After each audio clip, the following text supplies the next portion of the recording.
하시며 기계 음향 장비조차도 참으로 예배에 수용 들을 수 있도록 소리와 모든 것들이 잘 조화를 이룰 수 있도록 하나님 우리 예배위원들이 잘 협력하게 하여 주시옵소서. 말씀을 전하는 종의 입술과 생각과 마음을 온전히 성령 하나님께서 붙들어 주시고 성령 하나님께서 일하여 주시옵소서. 말씀 들을 때 깨닫는 은혜가 넘치게 하여 주시고 말씀 들을 때 우리 모두가 내게 주시는 하나님의 음성으로 듣는 시간 되게 하여 주시옵소서. 예수 그리스도의 이름으로 감사하며 기도드리옵나이다. 아멘. 예수님께서 배를 타시고 가버나움으로 돌아오셨을 때 회당장 중에 하나인 야이로라 하는 사람이 예수님께 찾아와 예수님의 발 아래 엎드려 내 어린 딸이 죽게 되었으니 오셔서 그 이에 손을 얹으시고 고쳐주십시오 라고 간청하였죠. 예수님께서는 그의 간절함을 보시고 주저하지 않으시고 곧장 그의 초청에 응하셨습니다. 예수님께서 회당장 야이로와 함께 가실 때는 수많은 사람들이 함께 따라가고 있었습니다. 그런데 그때 12년 동안 혈루증으로 앓아오던 한 여인이 예수님의 옷자락에 손을 대어 고침을 받게 되었고 이 일로 예수님께서는 여인을 찾으시고 여인의 믿음을 칭찬하시면서 육신의 병뿐만 아니라 그동안 그 여인이 받아왔던 사람들로부터의 냉대와 또 거절로 인한 마음의 깊은 상처까지 다 치료해 주셨습니다. 그리고 오늘 말씀은 이렇게 시작되죠. 35절 말씀입니다. 아직 예수께서 말씀하실 때. 성경에는 자세하게 기록되어 있지 않지만 예수님께서 이 혈루증 앓던 여인에게 또 다른 대화도 나누고 계셨던 것으로 추정할 수 있습니다. 자연스럽게 예수님과 혈루증 여인과의 대화로 인해서 시간이 지체될 수밖에 없었겠죠. 이때 야이로 회당자의 마음은 굉장히 급했을 터이고 또 초조하고 불안한 마음이 들지 않았을까? 아니나 다를까? 35절 다시 한번 보시면 회당장의 집에서 사람이 옵니다. 그러면서 뭐라고요? 당신의 딸이 죽게 되었다는 거예요. 이때 회당장 야이로의 마음이 어떠했을까요? 절망과 또 좌절, 모든 것이 무너져 내리는 심정이었을 것입니다. 그렇지 않겠습니까? 하나밖에 없는 외동딸입니다. 너무나 소중하고 사랑스러운 딸입니다. 그리고 그 딸을 고침받기 위해서 예수님께 나왔고 예수님께서 지금 가시는 중이었는데 이 혈루증 여인이 갑자기 나타나서 시간이 지체되고 이 혈루증 여인은 고침받았어요. 그러나 자신의 딸이 죽었단 말이에요. 두 사건이 교차되는 아주 분위기가 급반전되는 순간입니다. 하나는 혈루증 여인이 살아났어요. 반면에 야이로의 딸은 죽었습니다. 한 사람에게는 기쁨이 넘치고 감사가 넘쳤지만 다른 한 사람에게는 절망과 좌절이 몰려올 수밖에 없었습니다. 희비가 교차되고 있는 순간입니다. 혈루증 여인은 12년 동안 혈루증을 앓아왔습니다. 야이로의 딸은 12살입니다. 12이라는 10이라는 숫자가 의미가 있지 않을까요? 10이라는 숫자 많이 들어보셨죠? 이스라엘의 12지파, 그렇죠? 또 지금 예수님의 제자가 몇 명? 12제자. 뭔가 상징적인 의미를 갖고 있지 않을까 그런 생각을 가져봅니다. 어찌되었든 회당장의 집에서 온 사람으로 인하여서 딸이 죽었다는 소식이 전해졌을 때 야이로의 입장에서는 너무나 속상할 수밖에 없었을 거예요. 예수님께서 시간을 지체하지 않고 곧장 가셨더라면, 저 혈루증 여인이 나타나지만 않았더라면 우리 딸이 죽지 않을 수도 있었을 텐데 하는 그런 마음이 들지 않았겠냐 이거죠. 때때로 우리들의 삶에도 우리들이 살아가면서 이런 일들이 종종 일어납니다. 내가 원하는 대로 상황이 돌아가지 않을 때, 내가 예측한 대로 모든 것이 풀리지 않을 때, 내가 생각한 대로, 내가 기대했던 대로, 내가 바라는 대로 이루어지지 않을 때 참 답답하죠? 힘들죠? 무거워집니다. 괴롭습니다. 그때 우리 기도하죠. 다급하니까. 다급하지 않을 때는요, 기도 잘 안 해요. 어떻습니까, 여러분들? 저는 우리 성도들이 다급한 일이 생기던 그렇지 않다. 항상 기도하는 기도의 사람들이 되기를 소망합니다. 그것을 훈련하기 위해서 21일 다니엘 기도회를 시작하게 된 겁니다. 오늘 아마 아침에 사모님께서 이거 끝나고 또 사순절 기도회를 할 거야 하고 몇몇 분한테 얘기를 했나 봐요. 예배 전에 우리 집사님들 나와가지고 사순절 기도회 또 한대. 응? 아이고 나 힘든데 난 못해. 난 자신 없어.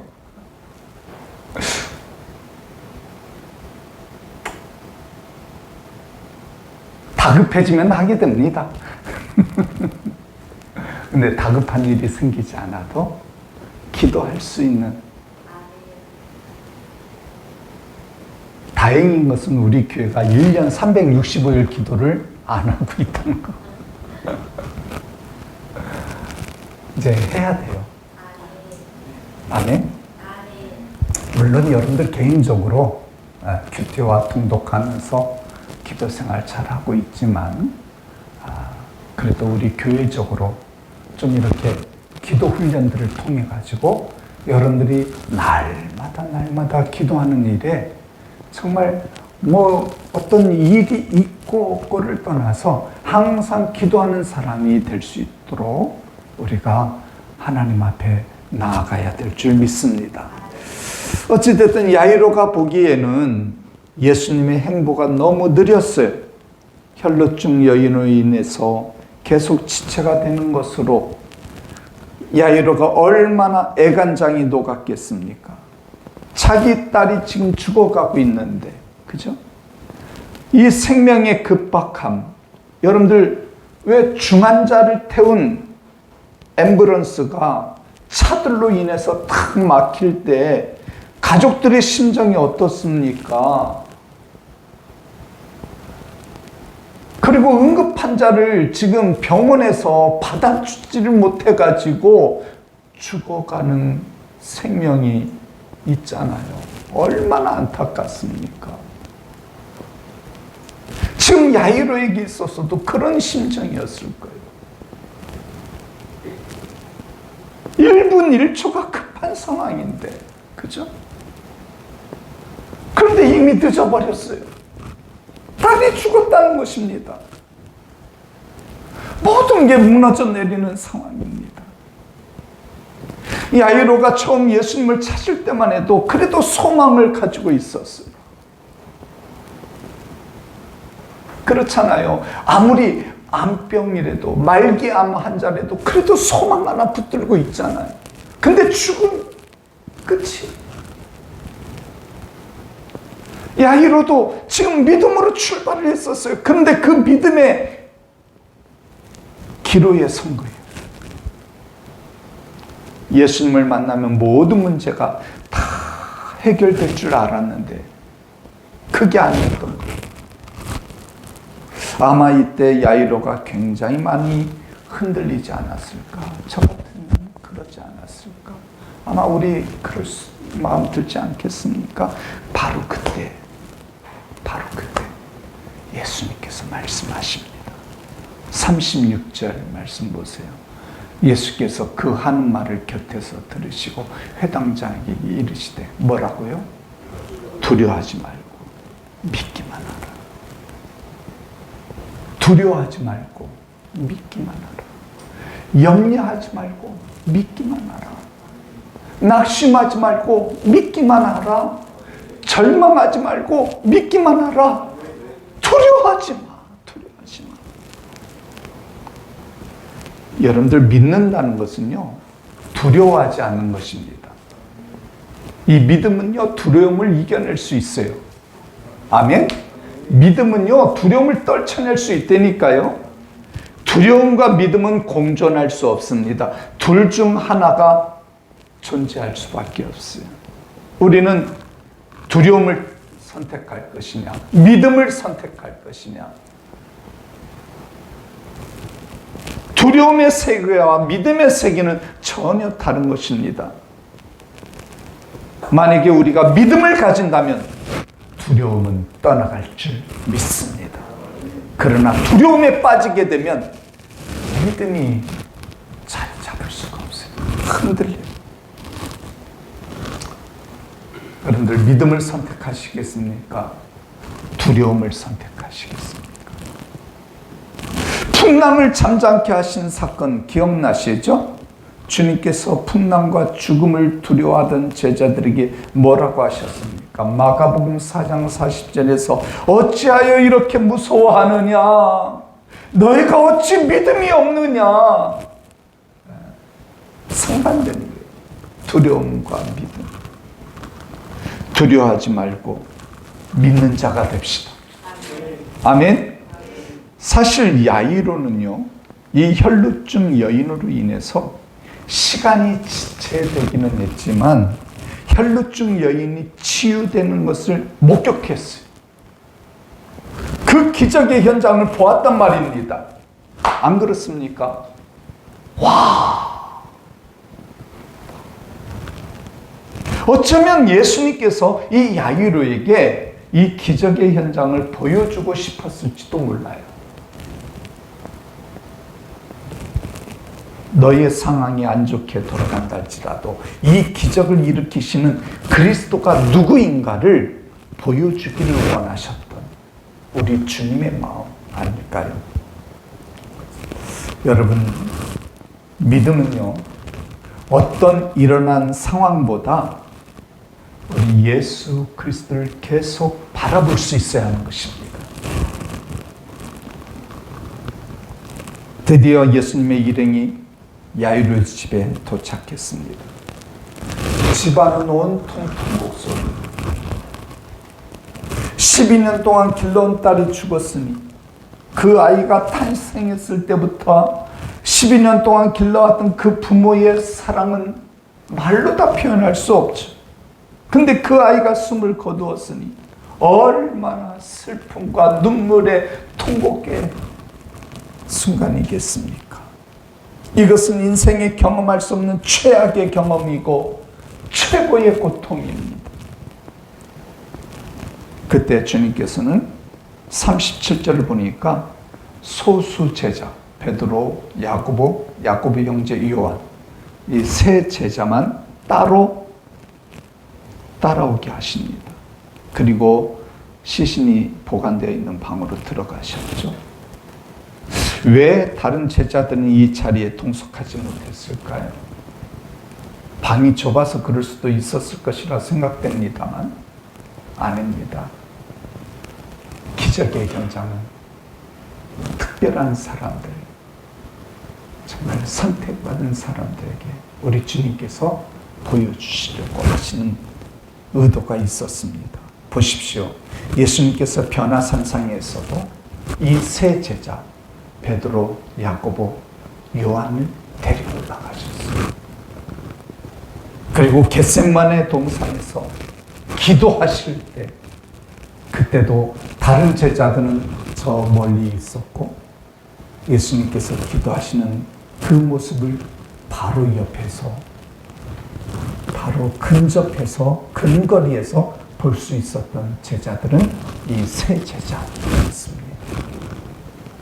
그리고 이 세 제자들에게 예수님께서 내 마음이 심히 괴로우니 너희가 나와 함께 깨어있어 기도해주면 안 되겠니? 하고 부탁까지 하셨던 것을 보게 됩니다. 이 세 제자들은 예수님의 제자들 중에서도 한층 더 예수님에게 긴밀한, 가까이 있는 측근이었다고 볼 수 있겠죠. 이들은 예수님이 자신의 고민도 털어놓을 수 있을 정도로 신뢰하는 예수님의 핵심 멤버라고 볼 수 있습니다. 어떤 경우에도 예수님의 능력을 의심하지 않고 믿을 수 있는 그런 사람들이 예수님에게 필요했던 것이 아닌가. 목회자에게 있어서도 이런 사람들이 필요합니다. 그 사람이 누구일까요? 이제 주님은 아이의 죽음 앞으로 다가갔습니다. 그리고 울고 있는 자들 향해서 무엇이라고 말씀하십니까? 39절 보십시오. 뭐라고 말씀하셨습니까? 39절. 너희가 어찌하여 떠들며 우느냐? 이 아이가 죽은 것이 아니라 무엇이라고요? 잔다. 아니 죽은 것인데, 죽으면 죽은 것인데, 끝난 것인데 잔다라고 말씀하십니다. 생전 들어보지도 못한 말씀을 하고 계신 것입니다. 사람들의 반응이 어떻습니까? 40절 그 다음 말씀 보니까 비웃었어요. 그들이 비웃었어요. 사람들은 그 말을 심각하게 받아들이지 않았습니다. 오히려 예수님을 무슨 미친 사람처럼 여기고 비웃었습니다. 그들은 예수님이 어떤 분이신지를 전혀 모르고 있기 때문에 죽은 자를 살릴 수 있는 능력을 가지고 계신 분이라는 사실을 전혀 알 수가 없는 사람들이기 때문에 비웃을 수밖에 없는 거예요. 받아들일 수가 없는 거예요. 그렇습니다. 세상의 사람들은 자신들의 경험의 세계 안에서만 받아들이고 경험의 세계 바깥의 것은 받아들이려고 하지 않습니다. 그러나 우리 주님은 그 비웃는 소리를 아랑곳하지 않으셨습니다. 연연하지 않았습니다. 그리고 묵묵히 당신이 하실 일을 하셨습니다. 여러분, 오늘날도 우리가 인생을 살아가는데, 우리가 신앙생활을 해나가는 데 있어서, 우리가 믿음의 길을 걸어갈 때 주변의 사람들이 우리를 비웃고 우리를 좀 조롱한다 할지라도 아랑곳하지 마십시오. 연연하지 마십시오. 그냥 믿음의 길 가시기 바랍니다. 드디어 방에 들어가신 예수님께서 이렇게 선포하십니다. 41절 우리 다 같이 한번 봅시다. 그의 아이의 손을 잡고 이르시되, 다 같이 뭐라고요? 달리다금, 달리다금. 내가 내게 말하는 소녀야 일어나라. 이 달리다금이라는 말은 아람어거든요.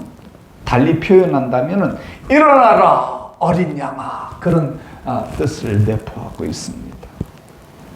그 말씀이 선포되는 순간 소녀가 곧 자리에서 벌떡 일어났습니다. 할렐루야. 자, 42절 보니까 소녀가 일어나니 나이가 12살이라. 사람들이 크게 놀라거늘 얼마나 놀랬겠습니까? 기절초풍할 일입니다. 소스라치게 놀랐습니다. 그러니까 성경도요, 사람들이 놀라니 표현하지 않고 놀라거늘 그 앞에다가 크게, 그리고 그 앞에다가 곧, 얼마나 강조하는지 몰라요.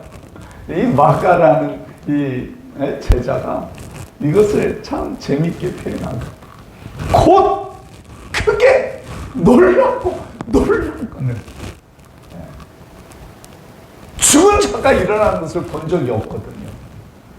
그리고 자기들은 이미 다 죽은 것으로, 그리고 잔다라고 말씀하시는 예수님을 보고 저 사람 저 미쳤네, 미쳤어, 비웃었거든요. 지금까지 자기들이 본 기적 아무것도 아닙니다. 세상에 어떻게 죽은 자가 일어나? 그러니까 기적 중에 기적인 거예요.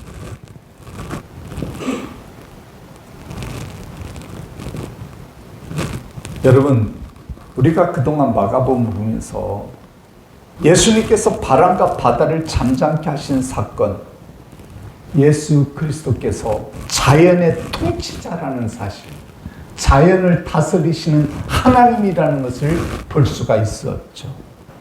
또 병자를 고치시는 사건을 통해서 모든 질병이 예수님의 지배 아래 있다는 것을 우리는 알 수가 있었습니다. 그뿐이 아니죠. 또 귀신을 쫓으시는 사건들을 통해서 악한 영들을 통치하시는 그리스도이심을 볼 수가 있었단 말이에요. 근데 이제는 뭐예요? 그런 것 아무 문제가 아니야. 그런 것 기적에 들을 수도 없을 정도 죽은 자를 살려내신, 사망의 권세까지 다스리시는 그리스도, 그분은 하나님이시라는 것이. 아담의 범죄 이후에 사망 권세, 죽음의 권세 앞에서는 어느 누구도 예외가 없어. 반드시 죽을 수밖에 없고 죽음 앞에 고분고분 딸 수밖에 없단 말입니다. 그리스도께서 오시기 전에는 죽음에 대한 답이 없었어요. 그냥 죽음이에요. 그냥 끝이 되니까요. 사망이에요. 심판만이 기다리고 있어요. 그러나 그리스도가 오심으로 시작된 확실한 변화는 죽음에 대한 답이 주어졌다는 거예요. 그것이 무엇입니까? 다시 살아나는. 그것을 우리는 부활이라고 말합니다. 보십시오. 나인성 과부의 아들도 죽었다가 다시 살아났죠. 지금 이 야이로의 딸만이 죽었다 살아난 증거자가 아닙니다. 그리고 요한복음 10장에 보면은 나사로가, 마리아 마르다 오라버니 나사로가 죽었고, 그 나사로는 죽은 지 나흘이나 지났어요. 사흘이 지났나요? 그리고 그 예수님께서 나사로야 나오라 하실 때 그 시신의 그 온 그 수저들, 공체 놀랍지 않습니까? 지금 이 소녀가 죽은 것은 해당장 야이로의 딸 죽은 자, 지금 뭐 시간이 얼마 안 됐어요. 나인성 과부의 아들은 상여를 메고 가는 중에 예수님이 살렸어요. 그죠? 근데 나사로는 죽은 지가 사흘이나 지났어요. 이건 아무리 죽은 자가 살아난다 해도 이미 몸이 다 썩기 시작하는 순간이에요. 그런데 나사로야 나오라 하실 때 나사로가 살아나서 걸어 나오고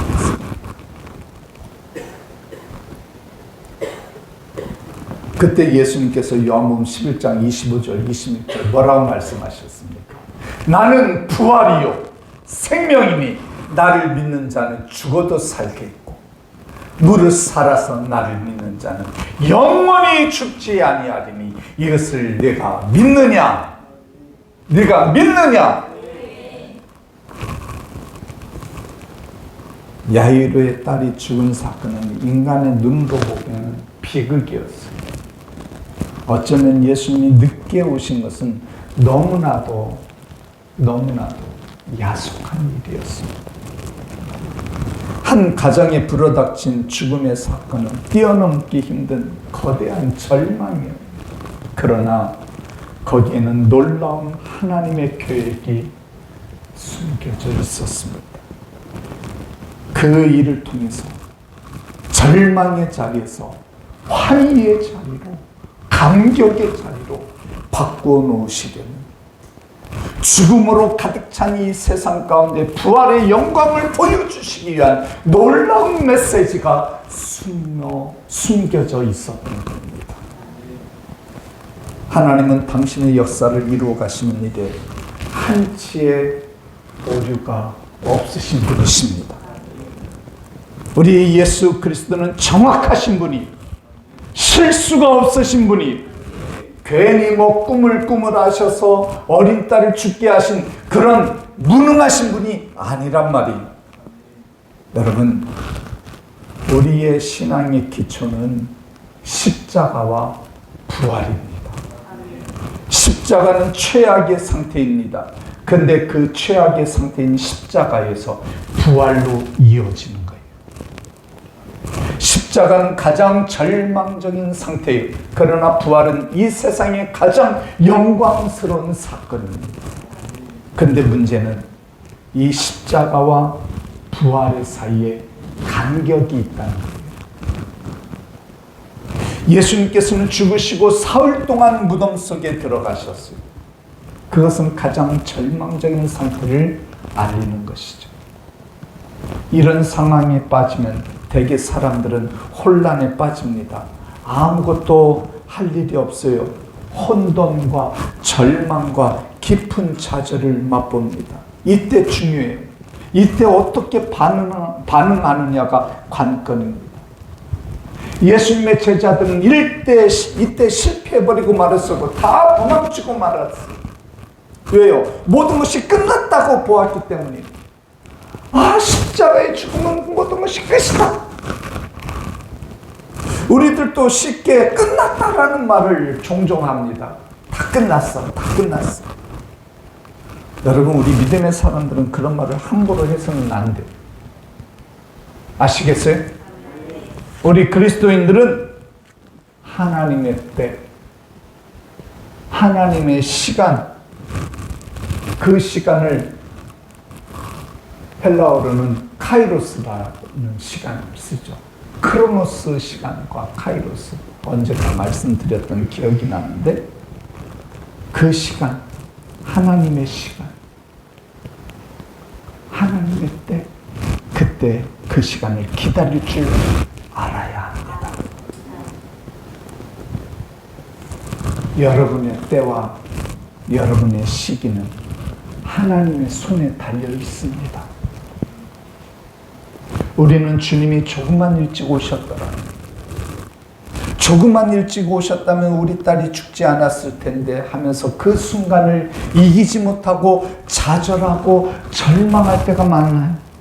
그러나 여러분, 우리는 시간의 주인이신 하나님을 신뢰해야 합니다. 전도서 3장 1절에서 그렇게 말씀하셨잖아요. 범사가 기한이 있고 천하만사가 다 때가 있다. 때의 하나님이십니다. 아멘. 우리는 적당한 때가 언제인지 알지 못합니다. 시간을 이해하지 못했기 때문에 낙심하고 절망. 그러나 조급해하지 마세요. 실망하지 마세요. 낙심하지 마세요. 포기하지 마세요.